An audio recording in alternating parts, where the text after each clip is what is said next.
కుమార్ అనుమానాస్పద మృతిపై సిట్ దర్యాప్తు వేగవంతమైంది. ప్రత్యేక పోలీసులు అన్ని కోణాల్లో విచారణ చేస్తున్నారు.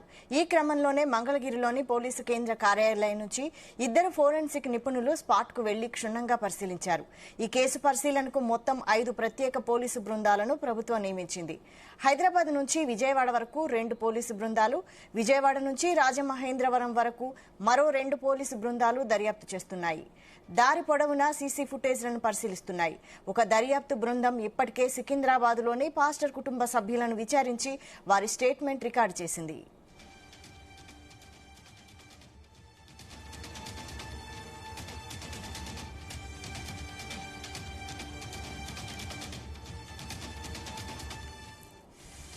ఈ అంశంపై మరిన్ని డీటెయిల్స్ మా ప్రతినిధి ప్రసాద్ అందిస్తారు. ప్రసాద్,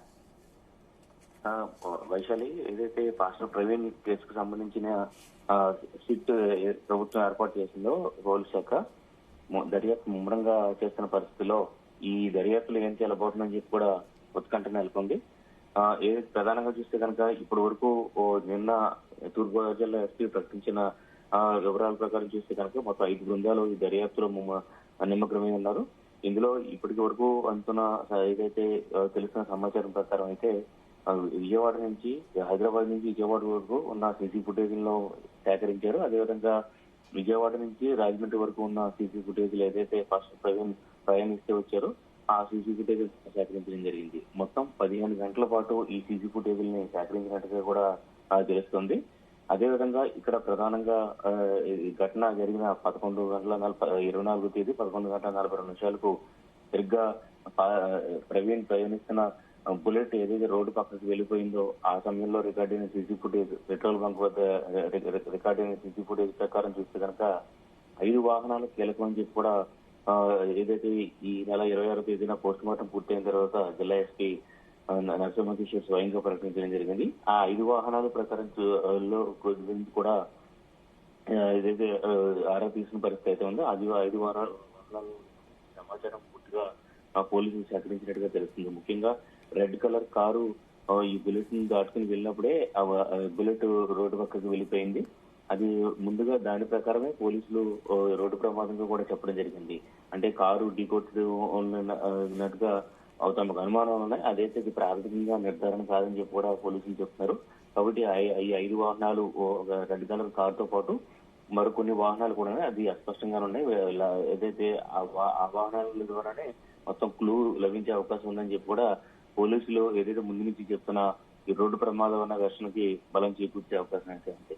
అది వీటన్నిటికీ మించి ప్రధానంగా చూస్తే కనుక కొవ్వూరు టోల్ గేట్ ముందు ఫస్ట్ సీసీ ఫుటేజ్ ఏదైతే ఉందో అది కొవ్వూరుకు ముందే పాస్టర్ ప్రవీణ్ పై అటాక్ జరిగిందని చెప్పి కూడా ప్రధానంగా కొన్ని వాదనలు అదేవిధంగా వెర్షన్స్ కూడా వస్తున్న పరిస్థితి ఉంది. ముఖ్యంగా నిన్న టీడీపీ అధికార ప్రతినిధి మహాసేన రాజు స్వయంగా వెల్లడిస్తూ కొవ్వూరు టోల్ గేట్ కు ముందే 10 మంది పాస్టర్ ప్రవీణ్ పై దాడి చేశారు అని చెప్పి కూడా చెప్పడం జరిగింది. ఆ తర్వాత వెళ్తున్న ఆయన్ని బుద్ధి ఏదైతే అక్కడ హెచ్జిఎస్ వెళ్ళిపోయారని చెప్పి కూడా పాస్టర్ ఏదైతే మహాసేన రాజేష్ కూడా చెప్పడం జరిగింది. మరొక వైపు పాస్టర్ ప్రవీణ్ సోదరి అయితే అసలు ఆ సీసీ ఫుటేజ్ లో కొవ్వూరు టోల్ గేట్ వద్ద లభించిన సీసీ ఫుటేజ్ లో అది ఏదైతే సీసీ ఫుటేజ్ బుల్లెట్ పై వస్తుంది తన అన్న కాదని చెప్పి కూడా ఆమె కూడా ఒక సంచలన విషయాన్ని కూడా చెప్పడం జరిగింది. అయితే వీటన్నిటిని పోలీసులు ఎంతవరకు పరిధిలో తీసుకుంటారన్నది చూడాల్సి ఉంది. మొత్తం మీద ఏదైతే రాష్ట్ర ప్రభుత్వం ఏర్పాటు చేసిన సిట్ అయితే ప్రత్యేకంగా తన పనిలో తను నిమగ్నమైనట్టుగా తెలుస్తుంది. దర్యాప్తు ముమ్మరంగా జరుగుతుందని చెప్పి కూడా ప్రకటిస్తున్న పరిస్థితి ఉంది. ఇందులో చూస్తే కనుక కొవ్వూరు డిఎస్పీ దేవకుమార్ అదేవిధంగా మొత్తం 14 మంది ఈ సిట్ లో పనిచేస్తున్నారు. 2 బృందాలు హైదరాబాద్ నుంచి విజయవాడ వరకు, మరో 2 బృందాలు విజయవాడ నుంచి రాజమండ్రి వరకు, మరో బృందం ఇప్పటికే హైదరాబాద్ లో ఏదైతే పాస్టర్ ప్రవీణ్ నివసించే తిరుమలగిరి ప్రాంతంలో అక్కడ ఆయన కుటుంబ సభ్యులను కూడా విచారించి వారికి సంబంధించి ఎవరైనా అనుమానాలు ఉన్నాయని చెప్పి కూడా ఏదైతే ఆరా తీసిన పరిస్థితి ఉంది. మొత్తం మీద త్వరలోనే అంటే ఒక 2 రోజుల్లోనే ఈ కేసు కొలిక్కి తీసుకొచ్చేలాగా పోలీసులు కూడా పనిచేస్తున్నట్టుగా చెప్తుంది. అదేవిధంగా ఫోరెన్సిక్ ఏదైతే పోస్ట్ మార్టం రిపోర్ట్ కూడా అంటే ఫోరెన్సిక్ ల్యాబ్ నుంచి వచ్చిన వివరాల ప్రకారం క్రోడీకరించి ఏదైతే పోస్ట్ మార్టం రిపోర్ట్ కూడా వచ్చే అవకాశం ఉంది. పోస్ట్ మార్టం రిపోర్ట్ ద్వారా క్లియర్ కట్ గా ఒక అభిప్రాయానికి అయితే వచ్చే అవకాశం అయితే ఉంది. ఎందుకంటే అక్కడ ఘటనా స్థలం వద్ద ఏదైతే అనుమానాలు ఉన్నాయో ఈ కర్రతో కొట్టడం, అదేవిధంగా బలంగా ఆయన కాలితో తన్నడం వంటి ఆధారాలు కూడా ఉన్నాయని చెప్పి కూడా అనుమానం ఉన్నాయి. ఒకవేళ ఫోరెన్సిక్ రిపోర్టు అదేవిధంగా పోస్ట్ మార్టం రిపోర్ట్ ద్వారా అవి వెల్లడైతే అంతర్గత గాయాలు ఇవన్నీ కూడా బయటపడే అవకాశం అయితే గతంలో అనేక కేసుల్లో కూడా చూస్తే కనుక కొట్టి పడేసిన రోడ్డు ప్రమాదంగా చిత్రీకరించే ప్రయత్నాలు గతంలో అనేక కేసులు కూడా చూశారు. అందులో ఆ కేసులకు సంబంధించి చూస్తే కనుక ఇలాంటివి సాధారణంగా జరుగుతాయని చెప్పి కూడా పోలీసులు కానీ పాస్టర్ ప్రవీణ్ అభిమానులు కానీ ఒక అభిప్రాయం అనేది ఉంది. ఏదేమన్నా దీనికి సంబంధించి చూస్తే కనుక దర్యాప్తు అయితే ముమ్మరంగా చేస్తున్నాం. దీనికి సంబంధించి రెచ్చగొట్టే ప్రకటనలు కావచ్చు, విద్వేషాలు తగ్గించేలాగా పోస్టింగ్స్ కానీ చేయొద్దని చెప్పి కూడా పోలీసులు ప్రధానంగా విజ్ఞప్తి చేస్తున్నారు. ముఖ్యంగా సీఎం చంద్రబాబు కూడా ప్రత్యేకంగా దీనిపై సమీక్ష చేస్తున్నారు. ఖచ్చితంగా దర్యాప్తు ముమ్మరంగా జరుగుతుందని కూడా చెప్తున్న పరిస్థితి ఉంది. మొత్తం ఓవరాల్ గా చూస్తే కనుక రెండు విషయాలు ఇక్కడ ప్రధానంగా కనిపిస్తున్నాయి. ఒకటి దాదాపు 15 గంటల పాటు సీసీ ఫుటేజీలు సేకరించారు. అదేవిధంగా ఈ పాస్టర్ ప్రవీణ్ బుల్లెట్ కి హెడ్ లైట్ లేకపోవడం అని కూడా ఎక్కడి నుంచి ఆ హెడ్ లైట్ ఏదైతే చెడిపోయింది, లేదంటే అసలు ఎప్పుడు ఈ హెడ్ లైట్ ఎందుకు పనిచేయలేదని చెప్పి కూడా ఒక కోణం. అదేవిధంగా ఇక్కడ ప్రధానమైన 11:42 జరిగిన ఈ ఏదైతే ఈ బుల్లెట్ వెళ్ళిపోయిందో ఆ సమయంలో ఈ క్రాస్ అయిన 5 వెహికల్స్ లో ఎవరైనా ఆయన్ని పోలీసులు చెప్పినట్టుగా హిట్ చేసి పారిపోయారా, లేదంటే ఉద్దేశపూర్వకంగా ఢీకొట్టి చంపాలని ప్రయత్నించారనేది కూడా చూడాల్సి ఉంది. అదేవిధంగా రకరకాల అనుమానాలు అయితే కలిగిస్తున్నాయి. మొత్తం మీద ఈ సీసీ ఫుటేజీలు త్వరగా ఈ ఏదైతే అటు ప్రజల్లో కనుక పెడితే కనుక అనుమానాలు నివృత్తి చెందుతాయి. ఎందుకంటే 2 రాష్ట్రాలకు సంబంధించిన ఈ కేసు కావడంతో ఆ సీసీ ఫుటేజీలు ప్రతిదీ కూడా పోలీసులు క్షుణ్ణంగా త్వరగా బయట పెడితే కనుక కొంత అనుమానాలు అయితే తీరుతాయని చెప్పి కూడా చెప్తున్నారు. అయితే పోలీసుల కోణంలో దర్యాప్తు పరంగా జరుగుతుంది కాబట్టి పోలీసులు దీనికి సంబంధించి సీసీ ఫుటేజ్ లేదు. ఇప్పుడు 2 మాత్రమే అధికారికంగా కూడా విడుదల చేయడం జరిగింది.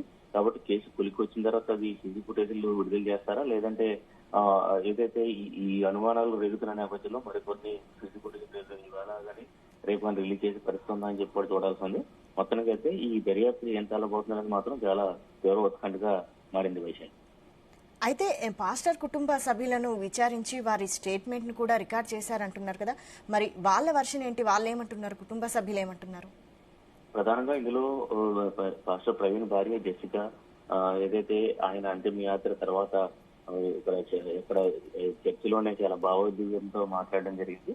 అటువంటి ముందు నుంచి కూడా తనకు అనుమానాలు ఉన్నాయనేది కూడా ఎక్కడ కూడా పాస్టర్ ప్రవీణ్ కుటుంబ సభ్యులు ఎక్కడ కూడా చెప్పట్లేదు. అదే ఇందులో మరొక కీలకమైన విషయం. ఈ కేసులో సాధారణంగా ఏదో ఎవరు థ్రెట్ ఉంటే వాళ్ళ పేర్లు చెప్పడం, లేదంటే పోలీసులకి రహస్యంగా వెల్లడించడం ఇవన్నీ కూడా చేస్తూ ఉంటారు. అయితే ఇక్కడ ఇందులో పలానా వ్యక్తి ద్వారా తమకు థ్రెట్ ఉందని చెప్పి కూడా ఎక్కడ కుటుంబ సభ్యులు కావచ్చు, లేదంటే ఈ కంప్లైంట్ ఇచ్చిన రాజనగరం పోలీస్ స్టేషన్ లో కంప్లైంట్ ఇచ్చిన మహమ్మద్ గాని ఎక్కడ కూడా ఏదైతే ఈ పేర్లు అయితే ఎక్కడ చెప్పలేదు. కేవలం ఈ పాస్టర్ ప్రవీణ్ ఆశయాలను ముందుకు తీసుకెళ్తామని చెప్పి కూడా ఏదైతే పాస్టర్ ప్రవీణ్ భార్య జెసికా వెల్లడించడం జరిగింది. అదేవిధంగా ఆయన బావమర్ది కూడా ఇక్కడ రాజమండ్రిలో 2 రోజుల పాటు పోస్ట్ మార్టం దగ్గర ఉన్నప్పుడు కూడా ఎక్కడ కూడా పలానా పేర్లు అనుమానితుల పేర్లు అయితే ఎక్కడ కూడా వెల్లడించలేదు. కాబట్టి ఇందులో పాస్టర్ ప్రవీణ్ ఆయన వృత్తిరీత్యా అంటే ఆయన దైవ సేవకుడుగా ఉన్న నేపథ్యంలో అనేక చర్చల్లో పాల్గొంటూ ఉంటారు, టీవీ డిబేట్స్ లో పాల్గొంటూ ఉంటారు. ఆ క్రమంలో కొంతమందితో వాగ్వివాదాలు అదేవిధంగా వివాదాలు కూడా ఉన్నాయి. ఈ నేపథ్యంలో ఏదైతే మతోన్మాద శక్తులు ఎవరైనా టార్గెట్ చేశారా అని చెప్పి కూడా ఒక అనుమానం ప్రధానంగా ఉంది. ఎందుకంటే అది నిన్న క్రైస్తవ పెద్దలు ప్రముఖ పాస్టర్లో చెప్పిన ప్రకారం ఏదైతే పాస్టర్ విజయప్రసాద్ రెడ్డి ప్రముఖ పాస్టర్ కూడా నిన్న మాట్లాడుతూ ఏదైతే ప్రత్యేకంగా మన జీనియస్ తో మాట్లాడుతూ కూడా ఆయన చెప్పడం జరిగింది. మతోన్మాద శక్తులు ఎవరైనా కావచ్చు, అంటే ఉద్దేశపూర్వకంగా అది ఏ మతానికి చెందిన వారైనా సరే మతోన్మాద శక్తులు ఇలా ఈ పాస్టర్ ప్రవీణ్ టార్గెట్ చేసే అవకాశం అయితే ఉంది. కాబట్టి ఆ కోణంలో కూడా విచారించాలని చెప్పి కూడా చెప్పిన పరిస్థితి ఉంది. అయితే ఇప్పటి వరకు కూడా నిర్దిష్టంగా ఎవరి పేర్లు కూడా వాళ్ళు వెల్లడించలేదు. అయితే ప్రత్యేకంగా సిట్ బృందం హైదరాబాద్ వెళ్లి అక్కడ వారిని స్టేట్మెంట్ రికార్డ్ చేసిన క్రమంలో ఆ స్టేట్మెంట్ లో ఏదైనా కీలక విషయాలు లభించాయి అనేది చూడాల్సి ఉంది. అయితే ఇప్పటి వరకు కూడా పోలీసులు మాత్రం ఎక్కువగా ఆయన జర్నీ ఏదైతే హైదరాబాద్ నుంచి రాజమండ్రి వరకు వచ్చిన ఈ బుల్లెట్ జర్నీ మీద ఎక్కువగా కాన్సన్ట్రేట్ చేసినట్టుగా తెలిసింది. అదేవిధంగా తాజాగా ఈ 5 వెహికల్స్ ఏదైతే ఉందో మొదటి రోజు చెప్పినట్టుగా ఈ 5 వెహికల్స్ సంబంధించి పూర్తి వివరాలు ఆరా తీసి ఏదైతే బుల్లెట్ క్రాస్ చేసిన సమయంలో 5 వెహికల్స్ ఎలా వెళ్ళాయి, అదేవిధంగా వారి 5 వెహికల్స్ ఎవరివి అనే కోణంలో ఎక్కువగా దర్యాప్తు చేస్తున్నట్టుగా కనిపిస్తుంది. మొత్తం మీద తీవ్ర ఉత్కంఠ పరిస్థితుల్లో అదే అనేక రకాల అనుమానాలు కూడా ఇందులో బలపడుతున్న పరిస్థితి ఉంది. రకరకాల వెర్షన్స్ వస్తున్నాయి.